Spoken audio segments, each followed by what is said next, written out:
Oleh sebab itu di mana pengadilan yang adil-adil, seadil-adilnya, maka disebut dia dengan yaumul qiyamah. Qiyamah diambil dari kata qama, tegak. Kenapa tegak? Karena pada saat itu keadilan yang diinjak-injak tegak. Kalaulah tak ada hari akhirat itu, di mana orang akan mendapatkan keadilan? Di mana orang-orang yang uangnya dimakan orang dengan cara batil? Nabi mengajarkan utul ajira ajrahu, bayarlah upah pekerjamu qabla an yajiffa araquhu, sebelum kering keringatnya. Kadang-kadang pagi mau berangkat bekerja, belum lagi jam 8, belum lagi orang sarapan, dia sudah menggali paret, menggali tepi paret, tanah aspal yang sudah diaspal dikerok, digali untuk menanam kabel ke dalam. Berkeringat berpeluh dari jam 6 pagi sampai jam 6 sore. Yang mau didapatkan itu apa? 30-40 ribu untuk susu anak di rumah. Itulah yang sanggup dimakan orang dengan cara batil. Duit keringat titik peluh orang, ini semua hutang. Hutang itu bukan hanya sekedar hutang pinjam tak bayar, ini hutang karena tak dibayarkan. Di mana letak keadilan? Mungkin di sini dia dizalimi karena lemah. Tapi ingat, kita ni orang beriman, bukan mati selesai masalah.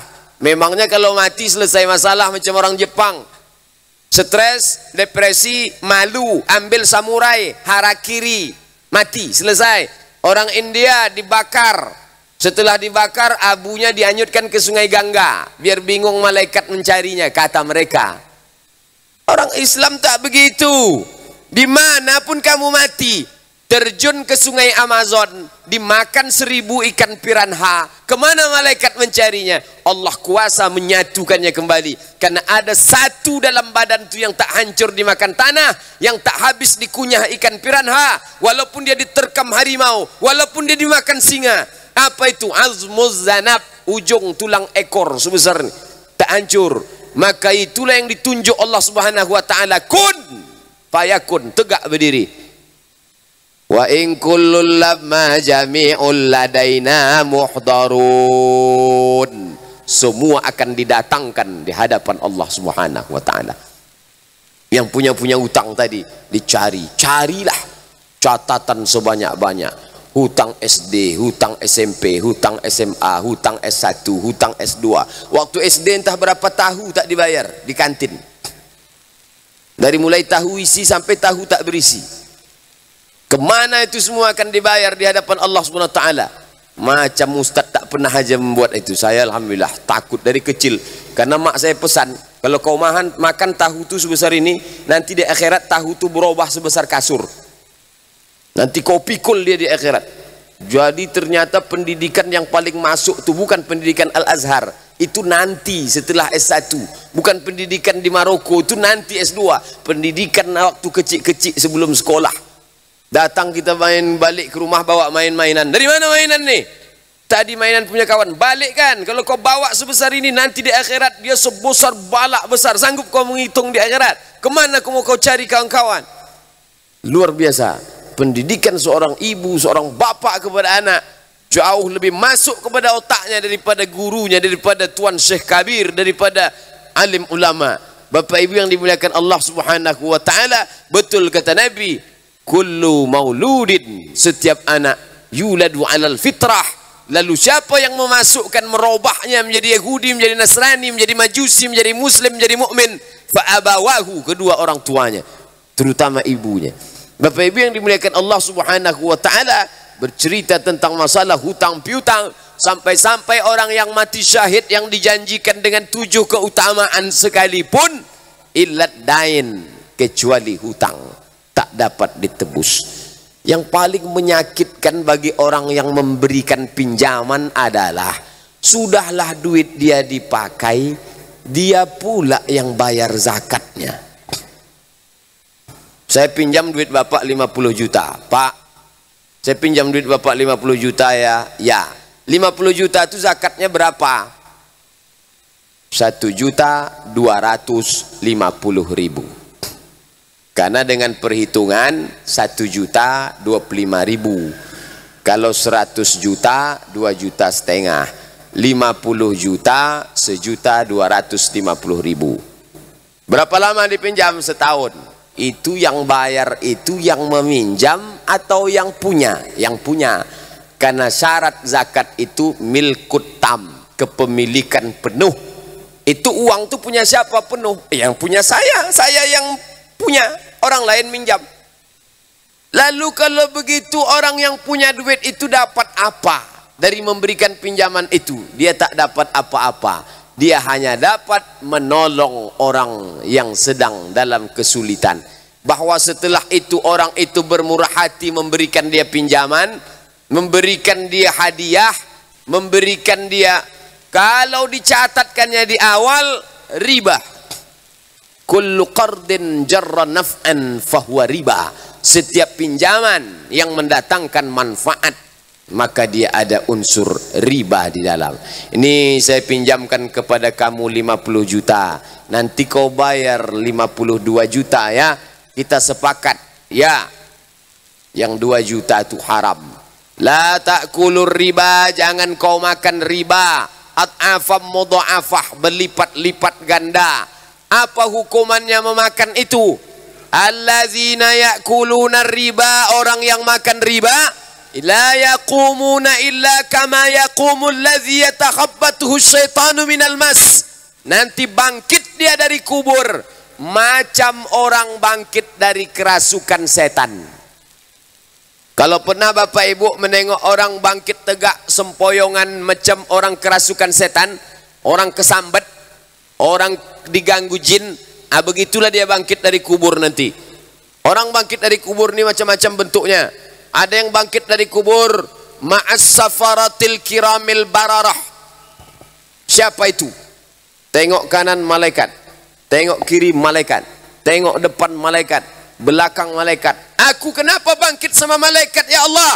Aku ni kan manusia, anak cucu keturunan Adam. Kenapa aku bisa bangkit sama malaikat? Al-mahiru bil Quran. Anak-anak kita ini, para hafiz insyaAllah, mereka akan dibangkitkan di padang mahsyar bersama para malaikat. Amin ya rabbal alamin. Tapi ada orang yang bangkit dari padang mahsyar itu, bangkit dari kuburnya macam orang kerasukan setan. Siapa itu? Orang yang banyak makan riba. Nanti kalau anak-anakku melihat, kalian tengok ada orang bangkit kerasukan setan, ini makan riba dulu, makan riba, dijanjikannya dari awal.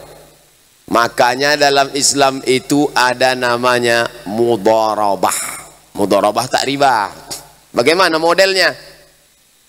Saya kasih Bapak pinjaman 1 juta untuk ternak ikan, ternak lele. Nanti kalau menguntungkan, untungnya kita bagi 2. Kalau rugi, tanggung bersama. Kalau untung, kita bagi 2. 50-50, 70-30, 60-40, terserah mau bagi berapa. Yang penting kalau untung. Tapi kalau rugi, kita tanggung bersama. Ini namanya mudharabah. Maka dalam Islam itu, ketika kita tolong orang, sama-sama untung dapat, sama-sama rugi ditanggung bersama, kita tak mau rugi. Maka ketika kita tak mau orang itu rugi, setiap selesai kita doakan, ya Allah, hiduplah lele-lele dia itu semua, jangan ada yang mati. Kalau hujan datang, dia takut, kita lebih takut lagi. Kenapa? Karena kalau dia takut lelenya hilang, duit kita hilang sekali. Ada unsur mendoakan orang lain. Hujan, ya Allah, janganlah hanyut lele-lele dia kemarin. Karena kalau hanyut duit dia, hanyut lele dia, duit aku hanyut juga. Ada perhatian. Di samping doa, dibuatnya pula pelatihan. Pelatihan beternak lele. Diundanglah pakar lele dari Jakarta. Kumisnya pun macam lele, saking banyaknya makan lele. Mohon maaf Bapak yang kumisnya tipis-tipis. Ini untuk ada hubungan, ada semangat terus. Memang dia tak punya, Bapak punya ternak lele? Enggak. Kok Bapak setiap hari saya tengok selalu mendoakan lele-lele? Ada orang minjam duit saya, dia ternak lele. Ada hubungan, ada semangat hidup. Itulah makanya ekonomi Islam itu berlanjut zaman Nabi SAW, membangkitkan semangat hidup, uangnya terus beredar, dan ada ta'awun tolong menolong. Wallahu fi aunil abdi, Allah akan menolong seorang hamba, makanal abdu fi auni akhihi, selama hamba itu mau menolong saudaranya. Bapak Ibu yang dimuliakan Allah Subhanahu wa taala, tolong menolong itulah yang tak ada sekarang. Yang sekarang ada bukan tolong menolong, tolan menolan. Ikan ini menolan ikan ini, ikan ini menolan ikan ini. Yang paling enak ikan yang paling lebar mulutnya, dia yang paling menelan, semua masuk, tinggal dibukakannya aja, masuk semua ikan-ikan. Kalau ada orang menyebut hukum rimba, ini bukan hukum rimba, hukum laut. Semua yang paling menyakitkan siapa? Ikan teri lah, habis dia ditelan semua. Bapak Ibu yang dimuliakan Allah Subhanahu wa taala, maka kalau ada orang mengatakan Al-Quran ini kitab untuk akhirat, ini orang jahil murakkab, jahil kuadrat. Quran ini bukan untuk akhirat, Quran ini diturunkan Allah untuk dunia. Kadang saya diundang di kantor, di instansi pemerintahan, di perusahaan, sebelum ceramah, kami ini Pak Ustadz sudah terlalu hanyut bergelut dengan dunia. Jadi kami undang Ustadz ceramah di sini tentang akhirat. Dianggapnya saya ini Ustadz akhirat. Saya karena segan aja, kalau tak segan ngomong gitu. Kami undang Ustadz kemari untuk menjelaskan kepada kami tentang akhirat. Maksud Allah? Akhirat kata dia. Mana ada Allah Ta'ala cerita dalam Quran, hai orang beriman, nanti kalau kamu di akhirat itu masuk surga, dulukan langkah kanan, di neraka itu langkah kiri, juklak. Ini isinya dunia. Bagaimana kalau mati harta pewarisan bagiannya bagaimana? Di sini. Kalau janji hutang piutang bagaimana cara bayarnya, bagaimana cara nulisnya, bagaimana cara mengangkat saksinya, laki-laki apa perempuan berapa orang? Di sini semuanya. Inilah juklak hidup. Inilah berkaitan dengan cara mengangkat pemimpin, cara menikahkan anak. Maka kembali kepada Al-Quran. Tapi kalau dibacakan dapat pahala dan akan mendapat balasan di akhirat. Itu yang benar. Dia kitab untuk dunia. Tapi kalau dibaca, pahalanya bisa didapat di akhirat. Dan dibaca di dunia, pahalanya bisa dihadiahkan untuk orang yang sudah meninggal dunia. Ini baru buka. Dibukanya ayat tentang utang piutang itu nunggu ada orang mati. Asal ada orang mati ya barulah buka Al-Quran. Tak pernah Quran dibuka. Meninggal si fulan, nah bawalah Quran. Bawa Quran dari rumah, dibuka. Dibukalah Quran. Dibaca, itu pun baca tak pula jelas sepangkalnya, ujung-ujungnya aja. Turja'un fayakun. Apa yang mau diambil pelajaran? Tapi ini tak berlaku di Pasir Pengarayan, karena di sini qori-qori internasional, anak-anak para penghafiz Al-Quran, Masya Allah. Tapi di sebagian tempat, maka tradisi ini membaca Quran bersama salah, tak ada yang salah sedikit pun. Bapak Ibu yang sudah baca buku saya 37 masalah populer, sudah habis tuntas kita kaji. Tapi ketika membaca dia hanya untuk urusan akhirat, maka disitulah kesalahan. Karena Allah Ta'ala pembahasan yang paling panjang adalah masalah duit, masalah hutang piutang. Masalah solat tak terlalu detail di sini. Wa aqimus salah. Di awal-awal ceritanya masalah solat memang. Coba tengok habis Al-Fatihah cerita masalah solat. Di awal surat Al-Baqarah. Dzalikal kitabu la raiba fihi hudal lil muttaqin. Buang ragu. La raiba, tak ada keraguan. Allazina yu'minuna bil ghaibi. Syarat pertama percaya dulu pada yang gaib. Sembayang salat itu apa? Ruh sama jasad. Mana ruh tak ada, maka percaya kepada gaib. Yang menyembah tu gaib, ruh. Yang disembah tu gaib, Allah. Allah gaib, ruh gaib. Dua yang gaib. Kalau tak percaya pada gaib, macam mana mau salat? Yu'minuna bil ghaib. Setelah itu wa yuqimuna shalah. Salat. Tapi tak ada cerita salat Isya. Dari Al-Fatihah sampai ke An-Nas carilah, hai orang beriman, salat Isya lah kamu 4 rakaat. yang dua pakai ayat, yang dua Fatihah saja, yang ini baca jahar, yang ini baca sir, ada tasyahud awal, duduk iftirash, duduk tawaruk. Tak ada. Itu cukup hadis Nabi menjelaskan, sallu kama raaitumuni usolli. Tapi kalau sudah cerita masalah duit, kalau sudah cerita masalah uang, kalau sudah cerita masalah finansial ekonomi, maka sedetil-detilnya dalam Quran. Walakum nisfu ma taraka azwajukum. Kamu dapat setengah. Jangankan satu, jangankan dua. Yang setengah pun dikaji. Kamu dapat setengah harta istrimu kalau tak ada anak. Fa in kana lakum waladun falakumur rubu'u. Kalau kamu ada anak, istrimu dapat 1/4. Kalau istrimu ada anak, kamu dapat 1/4. Kalau tak ada anak, setengah. Kalau tak ada anak, setengah. Kalau ada anak, 1/4. Setengah, 1/4 dikaji dalam Quran. 1/8 pun dikaji dalam Quran. Istri, bapak meninggal, ada anak, ibu dapat berapa? 1/8. Setengah, 1/4, 1/8 dikaji semua dalam Quran. Ayat paling panjang masalah duit. Ayat paling detail masalah duit. Al-Quran bercerita masalah ekonomi, hutang piutang. Banyak orang sekarang tak mau masukkan anaknya ke sekolah hafal Quran. Kau kenapa tak mau anakmu itu masuk ke pondok tahfiz Quran? Alah, nanti paling-paling tamat dari situ jadi imam solat tarawih. Ini pemahaman perlu diluruskan. Mereka ni bisa jadi dia hebat matematika, selesai dia hafal Quran, dia masuk fakultas ekonomi, barulah dia pakar ekonomi, sainsnya mantap, matematiknya oke, ayat-ayat ekonomi.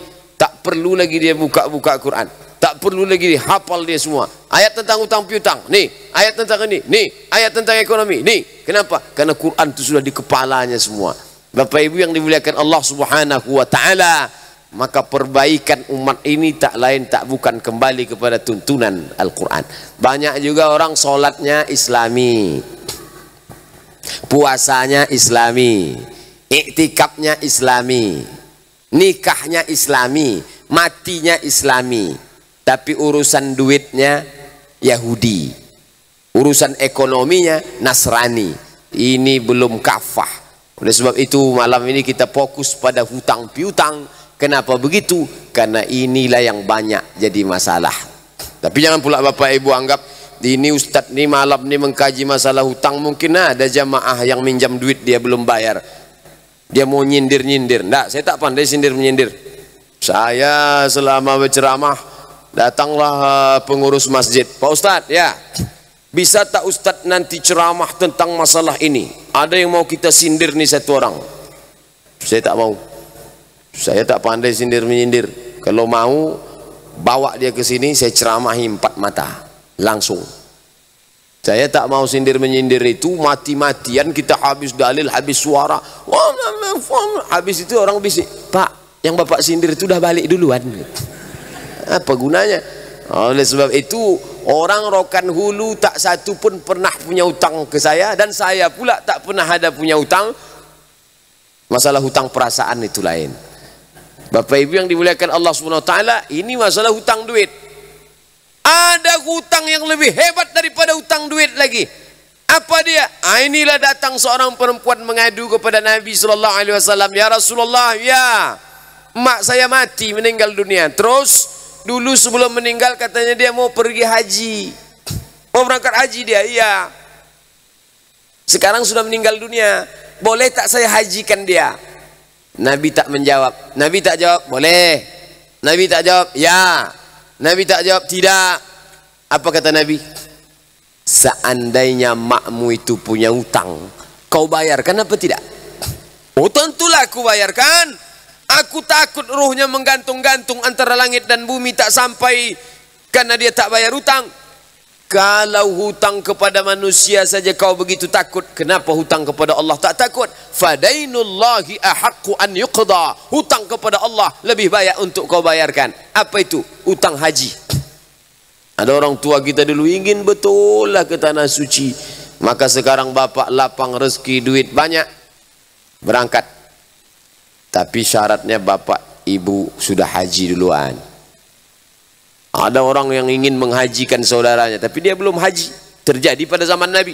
Labbaik Allahumma syubrumah, labbaik Allahumma syubrumah, labbaik Allahumma syubrumah. Aku hajikan Syubrumah. Kata Nabi, Syubrumah itu siapa? Syubrumah, akhi, saudaraku. Kau hajikan dia? Ya. Kau sudah haji apa belum? Belum. Kau hajikan dulu dirimu, baru kau hajikan Syubrumah. Oh begitu ya Rasulullah. Ya, begitu orang bersaudara zaman dulu. Saking kan inginnya menghajikan saudara, lupa bahwa dirinya belum haji. Beda sama orang sekarang, 10 kali dia haji tak ingat saudaranya. Zaman dulu dirinya belum dihajikannya, labbaik Allahumma syubrumah. Maka syaratnya bapak haji dulu. Tapi kalau bapak ibu sudah haji, sudah dulu tahun 80 udah pergi Pak Ustadz. Sekarang alhamdulillah ada rezeki mau pergi nih ke tanah suci. Nanti niatnya dari Pasir Pengarayan ke Batam, dari Batam ke Jeddah, dari Jeddah ke Madinah. Sampai di Madinah 7 hari. Hari ke-8 pergi ke Bir Ali. Di Bir Ali itu mulai berniat, labbaik Allahumma umratan an fulan bin fulan. Aku umrohkan. Umroh dulu, karena haji itu ada umrohnya. Umroh duluan, haji tamattu di Bir Ali. Aku umrohkan si fulan bin fulan. Nanti waktu tawaf tak perlu niat lagi, sa'i tak perlu niat lagi. Berniat di miqat, tawaf, sa'i, tahallul, tertib, cukup. Tunggu tanggal 8. Tanggal 8 Zulhijjah, situ niat. Cuman 2 kali aja niatnya. Tanggal 8 tuh mandi, bersih, pakai ihram.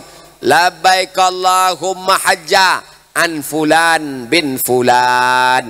Aku hajikan emakku, ayahku, adikku, datukku, nenekku. Tapi satu orang, yang pula satu bis itu dihajikan semua satu sekali aja.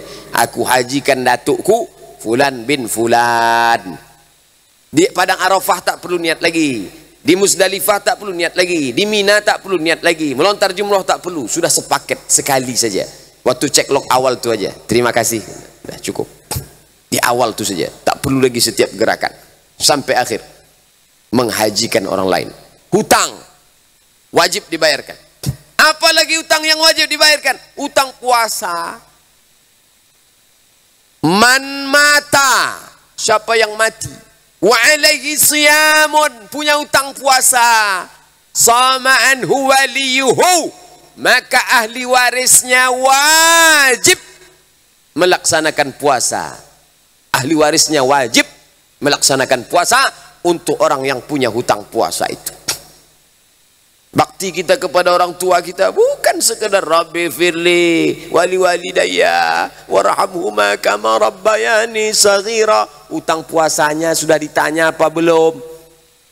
Ustadz nih pandai ceramah aja. Memangnya Ustadz sudah nanya orang tua? Sudah. Saya ceramahkan malam nih setahun yang lalu, 2 tahun yang lalu. Begitu pulang dari kuliah langsung saya tanya mak saya, mak punya utang puasa berapa? Waktu dulu mengandung saya, menyusukan saya, berapa puasa tinggal? Hitung. Dicatatnya hitung. Bayar. Kurang 2. Senin Kamis kurang 2. Senin Kamis kurang 2. Nanti berapa tinggal catat. Kalau meninggal saya akan laksanakan. Andai masih hidup lagi, andai dia meninggal masih ada catatan 10 hari, saya panggil adik saya, adik-beradik 2 orang. Sini, kau 5, aku 5. Nanti bapak ibu pulang ke rumah, buka lemari, buka, ada dapat catatan. Panggil adik, kakak, telepon. Dek, kak, bang, datang. Ada yang perlu dibagi nih. Besok ramailah mereka datang. Dah terbayang mereka ini sawit 3 kapling nampaknya. Rupanya masing-masing dapat. Kau 5 hari, kau 5 hari. Tahu gini bagus, tak usah datang tadi gitu deh. Utang puasa. Pendapat siapa ini? Ini bukan pendapat. Hanafi, Maliki, Syafi'i, Hambali itu pendapat. Ini bukan pendapat, ini hadis Nabi. Kalau sudah hadis tak ada pendapat. Pendapat itu kalau tak ada hadis. Kalau ada hadis tak perlu pendapat. Ini hadis. Man mata, siapa yang mati. Wa alaihi siyamun, punya utang puasa. sama anhu waliyuhu, maka ahli warisnya wajib melaksanakan puasa untuk dia. Tak ada catatannya Pak Ustadz. Kalau tak ada, jangan cari-cari lagi. Memang tak ada sama sekali. Tak usah tebak-tebak. Lalu bagaimana? Doakan sajalah. Allahumma firlaha warhamha wa'afiha wa'fu anha. Nampak masjid sedang butuh pembangunan, perlu 5 sak semen, pembebasan tanah 500.000 per meter. Datang. Saya 5 meter. Untuk almarhumah ibu saya. Begitu caranya. Sampai apa tidak ini? Sampai. Apa dalilnya? Hadis.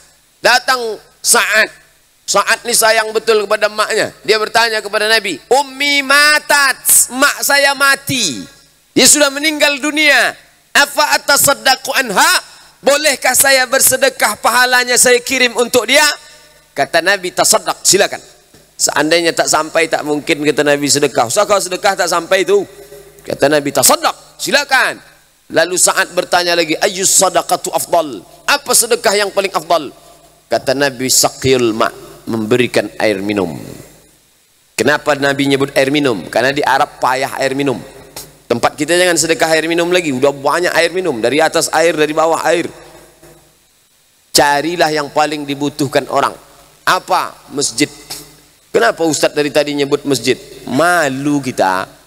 Besok insya Allah jamaah Ustadz Mustafa datang. Hari Jumat. Pagi datang dari Kuala Lumpur.